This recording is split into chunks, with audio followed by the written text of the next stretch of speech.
Hello welcome back to kitchen tales by Aswathy. ഞാനിന്നിവിടെ prepare ചെയ്യാൻ പോകുന്നത് നല്ല അടിപൊളി ഒരു സാമ്പാറിൻ്റെ റെസിപ്പിയാണ്. അപ്പോൾ നമുക്ക് ആദ്യം തന്നെ നമ്മുടെ സാമ്പാറിന് വേണ്ട കഷ്ണങ്ങളൊക്കെ ഒന്ന് അരിഞ്ഞെടുക്കാം. അപ്പോൾ ആദ്യം തന്നെ നമ്മുടെ സാമ്പാറിന് ആവശ്യമായ പച്ചക്കറികളെല്ലാം നമുക്കൊന്ന് അരിഞ്ഞെടുക്കാം. കൂടെ തന്നെ ഞാനൊരു 1/4 കപ്പ് സാമ്പാർ പരിപ്പ് കൂടി എടുത്തിട്ടുണ്ട്. ഞാനിവിടെ നമ്മുടെ സാമ്പാറിന് സവാളയ്ക്ക് പകരം കൊച്ചുള്ളിയാണ് എടുത്തിട്ടുള്ളത്. അപ്പോൾ നമ്മൾ കൊച്ചുള്ളി ചേർക്കുമ്പോൾ കുറച്ചുകൂടി സാമ്പാറിന് നല്ല ടേസ്റ്റ് കിട്ടും. ഇനി നമുക്ക് ഈ പച്ചക്കറികളെല്ലാം ഒന്ന് കുക്കറിലിട്ടൊന്ന് വേവിച്ചെടുക്കാം. അതിനായി ഞാനിവിടെ കുക്കർ എടുത്തിട്ടുണ്ട്. ഇനി നമുക്ക് കുക്കറിലേക്ക് നമ്മൾ നേരത്തെ എടുത്ത് വെച്ച സാമ്പാർ പരിപ്പ് ഇട്ട് കൊടുക്കാം. ഇനി നമുക്ക് ഇതിൻ്റെ കൂടെ തന്നെ നമ്മൾ അരിഞ്ഞു വെച്ച കഷ്ണങ്ങളെല്ലാം ചേർത്ത് കൊടുക്കാം. പരിപ്പ് വേറെ വേവിച്ചിട്ടാലും കുഴപ്പമൊന്നുമില്ല, ഞാനിവിടെ ഒരുമിച്ചിട്ടാണ് വേവിച്ചെടുക്കുന്നത്. ഇനി നമുക്ക് ഈ സാമ്പാർ കഷ്ണങ്ങളിലേക്ക് ആവശ്യത്തിന് ഉപ്പും മഞ്ഞൾപ്പൊടിയും ചേർത്ത് കൊടുക്കാം. ഞാനിവിടെ 1/4 ടീസ്പൂൺ മഞ്ഞൾപ്പൊടിയും ഏകദേശം 1 സ്പൂൺ ഉപ്പുമാണ് ചേർത്ത് കൊടുക്കുന്നത്. ഇനി നമുക്ക് ആവശ്യത്തിന് കറിവേപ്പില കൂടി ഇതിലേക്ക് ചേർത്ത് കൊടുക്കാം. എന്നിട്ട് കഷ്ണത്തിന് നേരെ മുകളിൽ നിൽക്കുന്ന രീതിയിൽ നമുക്ക് വെള്ളം ഒഴിച്ചു കൊടുക്കാം. വെള്ളമെല്ലാം ഒഴിച്ചു കൊടുത്തതിന് ശേഷം നമുക്കിത് ഒന്നുകൂടി ഒന്ന് മിക്സ് ചെയ്ത് കുക്കറിൻ്റെ അടപ്പ് ഉപയോഗിച്ച് അടച്ച് വെച്ച് ഏകദേശം 2 വിസിലിൽ ഇതൊന്ന് വേവിച്ചെടുക്കാം. ഇനി കഷ്ണങ്ങൾ വേവുന്ന സമയം കൊണ്ട് നമുക്ക് ഫ്ലെയിം ഓൺ ചെയ്ത് അതിലേക്ക് ഒരു ചട്ടി വെച്ച് കൊടുക്കാം.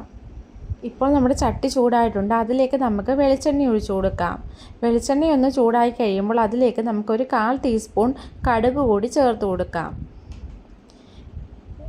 ഇപ്പോൾ നമ്മുടെ കടുകെല്ലാം ഒന്ന് പൊട്ടി കിട്ടിയിട്ടുണ്ട്. ഇനി നമുക്കിതിലേക്ക് നമ്മളുടെ വറ്റൽ മുളകും അരിഞ്ഞു വെച്ച കുഞ്ഞുള്ളിയും കൂടി ചേർത്ത് കൊടുക്കാം. അപ്പോൾ ഞാനിവിടെ നമ്മൾ അരിഞ്ഞു വെച്ച കൊച്ചുള്ളി കുക്കറിൽ ഇട്ട് കൊടുത്തിട്ടില്ല, അത് നമ്മളിവിടെ വെളിച്ചെണ്ണയിലാണ് ഇട്ട് കൊടുക്കുന്നത്. അതിനുശേഷം നമുക്കിത് നന്നായി ഒന്ന് മിക്സ് ചെയ്യാം. ഇനി നമുക്കിതിലേക്ക് കുറച്ച് കറിവേപ്പില കൂടി ചേർത്ത് കൊടുക്കാം. എന്നിട്ട് വീണ്ടും നന്നായി ഒന്ന് മിക്സ് ചെയ്യാം. ഇനി നമുക്കിതിലേക്ക് ആവശ്യത്തിന് ഉപ്പ് കൂടി ചേർത്ത് കൊടുക്കാം. നമ്മൾ ഓൾറെഡി നമ്മുടെ കഷ്ണങ്ങളിലെല്ലാം ഉപ്പ് ചേർത്തിട്ടുള്ളതാണ്, അതുകൊണ്ട് അതനുസരിച്ചിട്ടുള്ള ഉപ്പ് മാത്രം ഇതിൽ ചേർത്ത് കൊടുത്താൽ മതി. ഇനി നമുക്ക് ഈ ഉള്ളിയൊക്കെ ഒന്ന് വാടി കിട്ടുന്നിടം വരെ വെയിറ്റ് ചെയ്യാം. അങ്ങനെ ഇപ്പോൾ നമ്മുടെ ഉള്ളി നന്നായി ഒന്ന് വാടി കിട്ടിയിട്ടുണ്ട്. ഇനി നമുക്കിതിലേക്ക് നമ്മളുടെ തക്കാളി കൂടി ചേർത്ത് കൊടുക്കാം. ഞാനിവിടെ ഏകദേശം 2 വലിയ തക്കാളിയാണ് എടുത്തിട്ടുള്ളത്. അപ്പോൾ ഞാൻ നമ്മുടെ തക്കാളിയും കുഞ്ഞുള്ളിയും ഒന്നും കുക്കറിൽ ഇട്ട് കൊടുത്തിട്ടില്ല, അതെല്ലാം നമ്മൾ കടുക് വറക്കുന്നതിനകത്താണ് ചേർത്ത് കൊടുക്കുന്നത്. അപ്പോൾ ഇനി നമ്മുടെ തക്കാളിയൊക്കെ ഒന്ന് വെന്ത് കിട്ടാനായിട്ട് നമുക്കിത് കുറച്ച് നേരം ഒന്ന് അടച്ച് വെച്ച് വേവിക്കാം.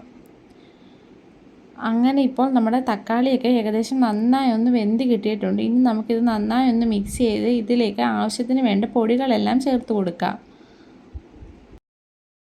അപ്പോൾ ആദ്യം തന്നെ നമുക്ക് മുളക് പൊടി ചേർത്ത് കൊടുക്കാം. ഞാനിവിടെ 1 സ്പൂൺ മുളക് പൊടിയാണ് ചേർത്ത് കൊടുക്കുന്നത്. ഇതിൻ്റെ കൂടെ തന്നെ 1 സ്പൂൺ മല്ലിപ്പൊടിയും ചേർത്ത് കൊടുക്കുന്നുണ്ട്.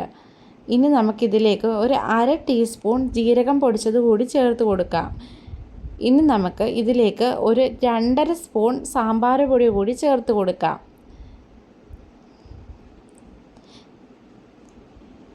എന്നിട്ട് നമുക്ക് ഇതെല്ലാം കൂടി നന്നായി ഒന്ന് ഇളക്കി ഒന്ന് മൂപ്പിച്ചെടുക്കാം.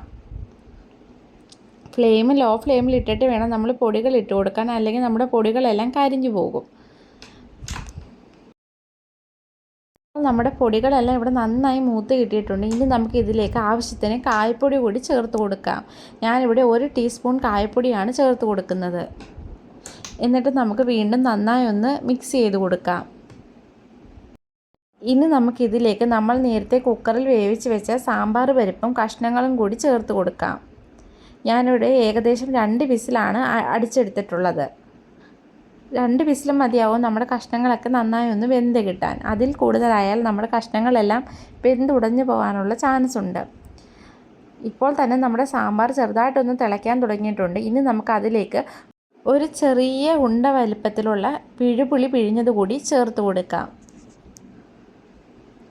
നമ്മുടെ സാമ്പാറിനൊരു പുളിക്ക് വേണ്ടിയാണ് നമ്മൾ പിഴുപുളി ചേർത്ത് കൊടുക്കുന്നത്. അങ്ങനെ എല്ലാം കൂടി ചേർത്തൊന്ന് ഇളക്കിയ ശേഷം ആവശ്യത്തിന് കറിവേപ്പില കൂടി ഇട്ട് കൊടുക്കാം. എന്നിട്ട് നമുക്ക് നമ്മുടെ സാമ്പാർ നന്നായി ഒന്ന് ഇളക്കി കൊടുക്കാം. ഇപ്പോൾ നമ്മുടെ സാമ്പാറിന് നല്ല കായത്തിൻ്റെയൊക്കെ ഒരു മണം വരാൻ തുടങ്ങിയിട്ടുണ്ട്. അപ്പോൾ ഇനി നമുക്ക് നമ്മുടെ ഫ്ലെയിം ഓഫ് ചെയ്യാം. അങ്ങനെ നമ്മുടെ സാമ്പാർ ഇവിടെ റെഡിയായിരിക്കുകയാണ്. അപ്പോൾ നിങ്ങൾക്ക് എല്ലാവർക്കും നമ്മുടെ സാമ്പാറിൻ്റെ റെസിപ്പി ഇഷ്ടമായെന്ന് വിചാരിക്കുന്നു. അപ്പോൾ എല്ലാവരും ഇനി വീട്ടിൽ ഇതുപോലൊന്ന് സാമ്പാർ ട്രൈ ചെയ്ത് നോക്കണം. അപ്പോൾ ഇനി പുതിയൊരു വീഡിയോയുമായി വീണ്ടും കാണാം. അതുവരെ tata bye bye, see U.